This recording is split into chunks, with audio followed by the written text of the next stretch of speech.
Hello, welcome. My name is Jared Colby with U+ME Recovery, and today I have the privilege of interviewing with Pat Kelly, a friend of mine, former participant of the CRC program. And today he's willing to share with us his experience and how the program kind of saved his life. But he's also going to share with us how his transition nearly killed him. Pat, thank you very much for taking the time and the willingness to be bold and vulnerable with us and sharing that experience. No problem. So just kind of starting off. So, um, when did you start using substances, and what was your experience with that? Okay, I was just a casual drinker when I became of drinking age. I was a casual drinker, nothing on weekends only, stuff like that. My grandmother passed away, and my the alcohol became my coping skill, more or less. For every bad thing that happened to me, I pick up anything I lost, negative, depression, whatever. I just pick up.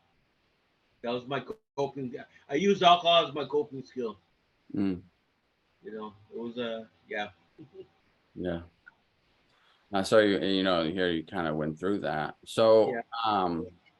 during the addiction, have you ever tried getting sober prior to the CRC? And if so, how many times? Yes, I went to they call it the farm in Limestone. I went there 4 times. Oh, I told them I need long term rehabilitation, but there was a waiting list. So the only option they had for me there was the 28-day stay at the local. You know, So I did, like I said, I did it for 28 days, and it was always the same thing. It always ended up relapsing. I get out, relapse, get out, relapse. I need long term. So when before I went to prison, I was signed up to get into Wellsprings, but there was a waiting list. So by the time I was convicted, the Wellsprings was too late. So I had to go to prison. So I told them I want to do my rehab in prison. That's where the CRC came into play. mm. Yes, yeah, similar to me when I was getting convicted. I said I need treatment. I need some help. And they're like, well, when you're in there, they have a program that you can go to, and that will be your help. Um, so um, okay, so you got convicted, went to incarceration, and then you went to the program. So, kind of digging into the program a little bit, what parts of the program did you enjoy, and what did you find most helpful to you? The program, we learned a lot in that program. I learned how to identify my triggers and different ways of coping with it without using substances. Mm, You know, but I had to learn to push through certain. Like I said, I had no alcohol in there. My coping skill like I said, I identified the triggers, and I had to find other ways to cope with my triggers. So you really So had no choice. You really had to use the tools that they were providing. yeah, yeah. So like I said, it taught me how to identify triggers. It taught me how to cope with these different triggers. Good You stuff. know, so So, it was a hmm, was it that? was a learning experience. Well, so that's really helpful stuff and good stuff to know. And I'm glad you were able to get those new skills and coping mechanisms. What parts of the program did you find that was unhelpful? I really Well, the only thing I can say that was unhelpful is when they put me back into the general population with that stigma of being a rat program. you know, have that stigma of, well, because that CRC program is also known as the rat program. And you take a person like me who does the program, graduates, and you throw a stigma with them back in the general population of being a rat, it ain't gonna go over well with the other inmates. Mm. No. You know, like I said, they wanted room in that program, so they had to boot me out more or less. You know, like I told the counselor there, I did all the right things, but yet I'm being crucified for it. Because, like they said, they put me back in the general population. That should have never happened. I should have graduated and went to the minimum right off the bat. So what did it kind of look like when you went back to general population? Like I said, I got beaten up. I had things stolen. Um, I couldn't eat in that chow hall with other people because they wouldn't let me sit down and eat. I was basically bullied. You know, I go to the chow hall, try to get a place to sit. Nobody wanted to be around a rat. So basically, I ended up eating my commissary in my room because I couldn't, yeah, like I said, I couldn't even go to the chow hall. Wow. So I had to live off my commissary. And that's powerful. What would have happened if you didn't have commissary? I would have starved to death. I mean, I really, like I said, I lost weight. I lost a lot of weight. But I report all the things to the COs. They turn a blind eye to it or don't want to acknowledge it because I'm a felon.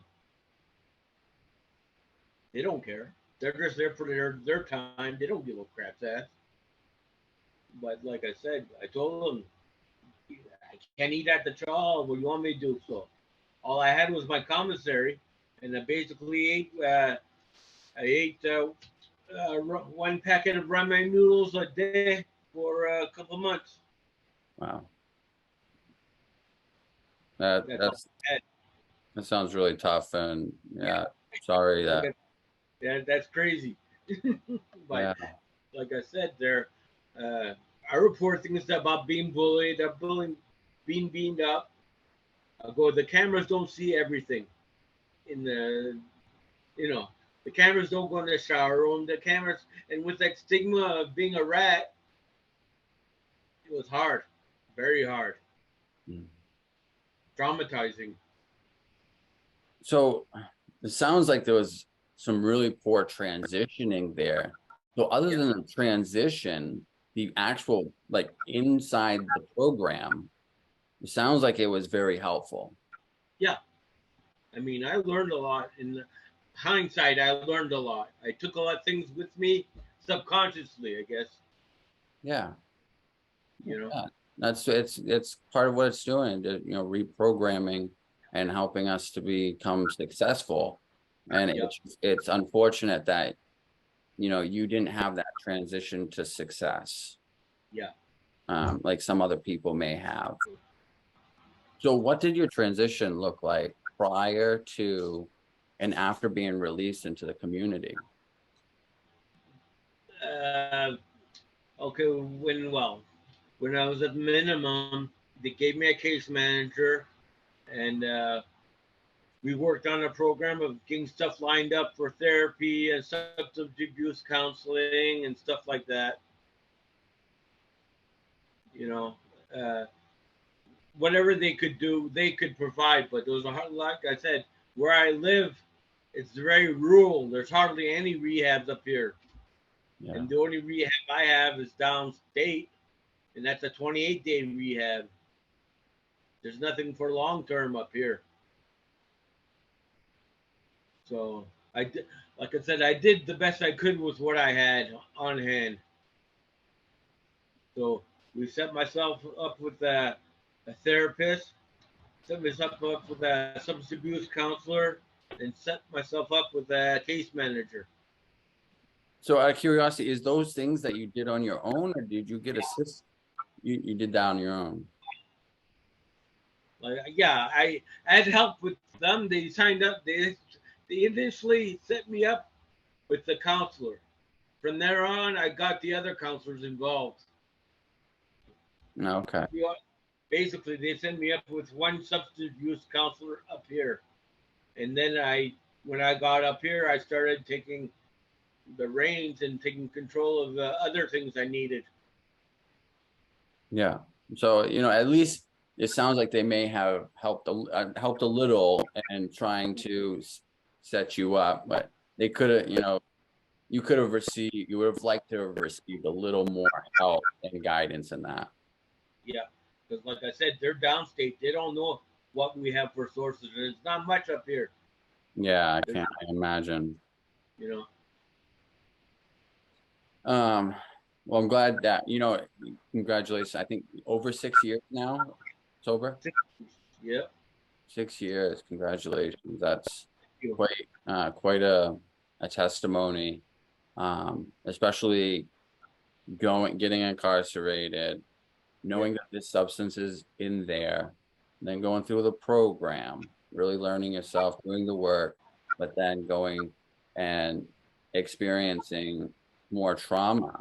And it's really hard. A lot of people, once they go through a program like that, once they have to go back into survival mode, they tend to, the brain shuts that off, and all those old thinking, those old patterns all come intuition, and they resort back to old ways. So I really commend you for um, really putting in the work. Thank you. Um, I still have my triggers, but I deal with them.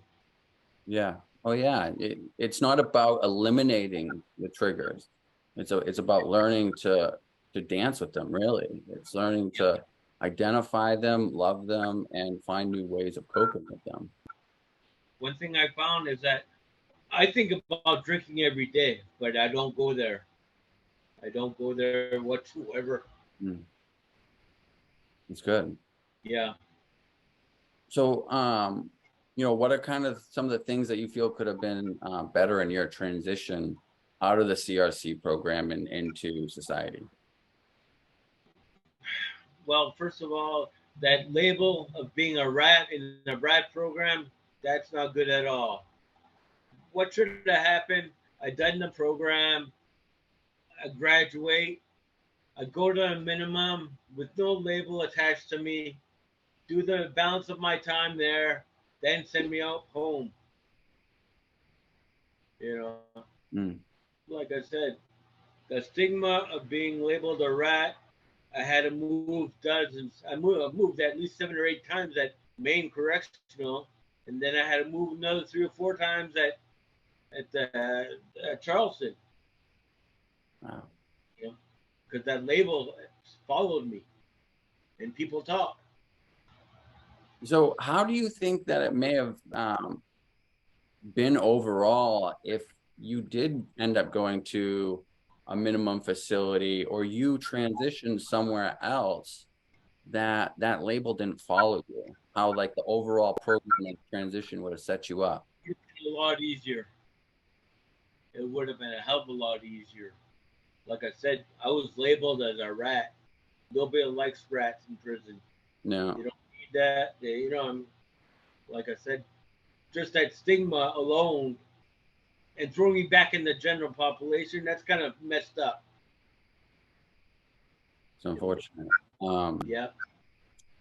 So, how confident are you that the tools and skills you learned in the program has played a role in your success and recovery and in your journey?